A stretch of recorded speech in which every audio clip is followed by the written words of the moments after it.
What's up, everybody? Today I want to review a Ghost of Fear Street book that I just read, and this is book number 23, Why I'm Not Afraid of Ghosts. And just to give a little bit of background for this series, for those of you who might not know, this is a spin-off Fear Street series that is ghost written by multiple different authors, and unlike some of the Give Yourself Goosebumps books, Tales to Give You Goosebumps books, like Goosebumps spin-offs that were ghost written to some degree, this series was not exactly, this wasn't a mystery that this was ghost written. All of the authors' names are on the copyright page of these books, and I'm not sure exactly how much involvement R.L. Stine had with this series. I'm going to take a guess that he at least provided the titles for these books and perhaps like some notes or outlines for the ghostwriters to follow. I highly doubt that the authors of these books completely came up with these or wrote these from scratch.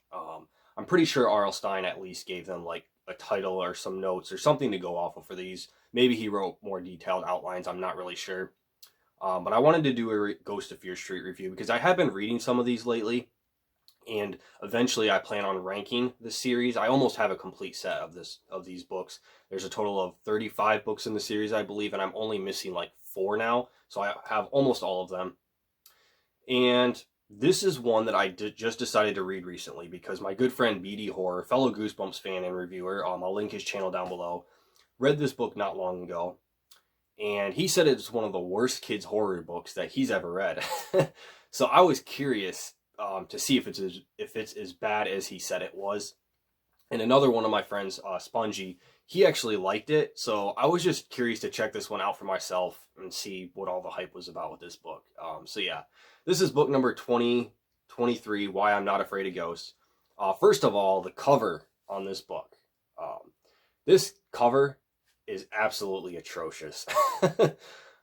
This kid's facial expression, hopefully that's coming into focus. I don't know how well you guys can see it, but I don't know what kind of facial expression that's supposed to be. And then the design of the ghost, it looks like a 3 or a 4-year-old kid drew that, or I don't know. If you guys know me, I have no drawing skills whatsoever. Like I can't even draw a stick figure. But I could probably come up with a better ghost illustration than that. Like this is just awful. I hate this cover. Probably the worst Ghost of Fear Street cover, hands down. But anyway, what is this book about? So this one does have kind of an interesting concept to it. I like the way it sets up the story. It's basically about these two ghosts named, I already forgot their names, Robbie and Dora, I think. I believe that's their names, yes. Robbie and Dora. They're siblings. Kids, it doesn't really specify their age. I'm guessing they're supposed to be like 12, 13-year-old kids, as most characters are in these types of books. And they're basically ghosts living in this house, and the new family lives in this house, or moved into this house that these ghosts live in. And they're basically trying to scare this like 12-year-old kid that just moved into this house named Oliver. And it's kind of an interesting setup because we don't get too many stories of this type where the ghosts are the main characters. We're getting the story from their perspective. So I kind of like that about it. It's something a little bit different. And basically the plot of it though is just these two ghosts trying to scare this kid Oliver that moved into this house. And it doesn't really go, I mean, that's pretty much the end of my positives. I like the concept of it. I like the idea we got, but it doesn't really go anywhere with this idea. The whole book, they're trying to scare Oliver. There's really no character development. We do get a couple of like paragraphs and chapters from Oliver's perspective, from his side of things. But most of the time it's the ghosts is like the main characters. And throughout the book, the siblings have like this kind of rivalry a little bit. They're just doing these different hauntings, making these different noises, just doing these different things trying to scare Oliver. And every time it fails, Oliver is just like comes up with this sort of rational explanation for it. And it just leaves the ghost kind of dumbfounded and just trying to figure out like what's wrong with this kid. Why can we not scare him? So it gives this whole book just sort of this really like childish kind of whimsical feeling to it. There's really no stakes here. There's no threat. There's really not any sort of mystery to this book or suspense. There were early on, And this kind of bugged me, and I was afraid that this was going to be a detriment later on in the book. Thankfully, it only happened a couple times. But there were early on a couple of cliffhanger chapter endings to where the ghosts, Robbie and Dora, are scared of something, or it's implied that they're going to get hurt in some way. Like the dog of the family that moved into the house leaps at one of the ghosts, and it ends on a cliffhanger chapter ending. Like, oh no, what's going to happen? And it's so stupid because they're ghosts. Obviously, nothing's going to happen. The dog goes right through them, and it acts like it's suspenseful and leaves you on that cliffhanger about like the dog leaping at the ghost. But like, it's just so stupid. They're ghosts. Nothing's going to happen to them. Thankfully, we didn't get a ton of that. It only happened a couple of times. I was worried that was going to be something that was going to pervade the story and just really, really bring it down. But anyway, that was just a couple instances. And then as the story progresses, we basically just get scenes where Robbie and Dora are taking turns trying to scare this kid Oliver. And some of the scares, very few of them, but there were a couple that were actually kind of cool. There's one where Oliver is playing this computer game with one of his friends, and Dora, the sister ghost, she kind of like goes into the computer, like the video game, and her face shows up on the screen, and it kind of describes how like her face gradually grows bigger and like closer on the screen on the video game, and like her face and skin starts melting. That was actually kind of a cool idea, and I like that. But it didn't scare Oliver. Every time they try to scare him, it fails. And it's really idiotic because it should be scaring him, and then the reasons that it doesn't scare him is just the dumbest thing ever, and it's dumb. It doesn't really make any sense of why nothing is scaring him. We do get a twist towards the end. I was thinking we were going to get some kind of twist along the lines of Oliver is a ghost too this whole time, and that's the reason he's not being upset by any of this. And we do get a twist, not exactly that, but something similar to that towards the end. So it's somewhat predictable. And the twist ending to this, I'm getting ahead of myself a little bit, but the twist ending to this is just so illogical. It doesn't make sense with the rest of the story, what was taking place earlier in the story. It just kind of comes out of left field, even though it is a little bit predictable. It just kind of comes out of nowhere. And it's just really dumb. Like, nothing in here makes sense. Again, there's really not much of a plot to this book. But what little bit of story we do get, it doesn't match up with what happens at the end of the story. But anyway, backing up a little bit with Dora and Robbie trying to scare Oliver, there's just a lot of it is just really, like I said, just kind of childish.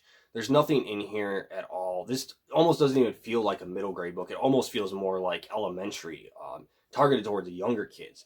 And this comes through a lot in like some of the description too, in the way some of the things are described. And I'll actually give you an example of it here. And at first when I was reading this, I was like, what am I reading? Like, what is this? But at the same time, like I feel like I can't hate on it too much for that reason. It just feels just really silly. It's hard to hate it. I can get not liking it. I can see why my friend BD Horror didn't really like this book, but to me, it doesn't reach that level to where I'm personally like hate this book. But right here, there's a scene where Robbie is trying to scare Oliver, and this is just like a couple of short paragraphs. I'll show you guys what I'm talking about. Robbie curled his fingers into claws. He floated over to Oliver's closet and scraped his nails across the wood, making scritching noises. The sound of skeletons trying to dig through your closet door to get you. Robbie touched the door hinges with ghost fingers. Creak, creak, rusty hinges opening slowly, slowly, to let in the night things. Robbie called up footsteps to run around Oliver's bed. Then whispers, the sizzling whispers of creatures planning mischief, plotting near the bed where a sleeper could almost understand what they were talking about, but not quite. So yeah, a lot of the description in here, the scares, the methods and the hauntings of the ghosts used to try to scare Oliver, it's all just kind of very childish. This really feels more like an elementary book almost than it does middle grade. This book doesn't reach, there's a lot of potential with this setup, is what kind of left me disappointed with it. Having the perspective of these ghosts is a really cool idea. There's so much that you can do with it. You can kind of like focus. You could have like a kind of focus on like the ghosts being the sadness and the melancholy of like them being stuck in purgatory, having like this existential crisis, sort of. I mean, obviously they're dead, but something similar to that. You could have, go a little bit further with this idea of trying to scare the kids. Like, what's their purpose or reasoning behind it? Maybe come up with scares a little bit more intense or darker than them just making moaning and groaning noises and tiptoeing around the bed and making chains rattle. Just the really like stereotypical cliched stuff like that. So yeah, this book did have some potential. I like the setup to it, but it never goes anywhere with anything. It doesn't take any creative liberties, it feels like. It just plays everything really, really tame and kid-friendly. And again, it just feels kind of plotless and directionless for the majority of this. And then towards the end, we get that twist ending in, I don't know, the climax of the story. There wasn't much that happened at the end, but we get the climax and the twist ending. It is just so dumb, and it doesn't make sense. And yeah, I can kind of see why my friend BD Horror hates this book. I don't quite personally hate it. I don't think it's that bad. I think I actually enjoy this slightly more, not a lot, but a little bit more than a couple of the other Ghost of Fear Street books that I've read, but it's still not good. This is not a good book. Like I said, the only positive I have for this is the idea behind it. And I think part of the reason this book kind of fails, and I think this goes for a lot of the Ghost of Fear Street books, not just this one in particular, is the ghostwriters, like I said, probably have some kind of notes they have to follow or outline, and they're not writing these books from scratch, and they're just writing these to cash in the paycheck. None of these books feel really inspired or like passionate. There doesn't seem to be like any ideas here that are original. A lot of these are just kind of like copy and paste, like Goosebumps books. Like I said, R.L. Stine probably came up with the titles, notes for these, handed them off to ghostwriters. This series is basically just a cash grab, if I had to guess. I could be wrong. I'm just kind of guessing here, but those are my thoughts on the series as a whole. In some of the books, I feel like that problem sort of plagues certain books more than others. This one really feels like that. This one, to me, it just doesn't reach for anything, doesn't really try any new ideas. It just feels really tame and just kind of too kid-friendly. And there's just, yeah, it's just a disappointment. I don't know what else to say about it. So yeah, and this one is really short too, only barely over 100 pages. So this was one of the shorter Ghost of Fear Street books. The average is like 120 pages for like Goosebumps in these. And yeah, if I had to rate this one on a 5-star basis, I would probably give it like a 1.5 out of 5 stars. So yeah, not great. I can't really recommend this one. There are some good books in this series that I've read so far. None that have really amazed me or surprised me or anything like that. But I have read a couple good Ghost of Fear Street books. Unfortunately, this is not really one of them. I wouldn't necessarily recommend this one. But yeah, that's my review for Why I'm Not Afraid of Ghosts. If you've read this book, let me know what you think of it down in the comments below. BD Horror, I already know your thoughts on this one. Unfortunately, a lot of the other Ghost of Fear Street books, or some of the others too, it seems like are kind of similar to this one, just not very good. But I do plan on reading more of these. I'm sure there's some ones in this series that might end up being really good. So yeah, I'm excited to read more of these in the future. And eventually, whenever I finish the series, I'll get around to do a ranking of these. But yeah, that's my review of this one.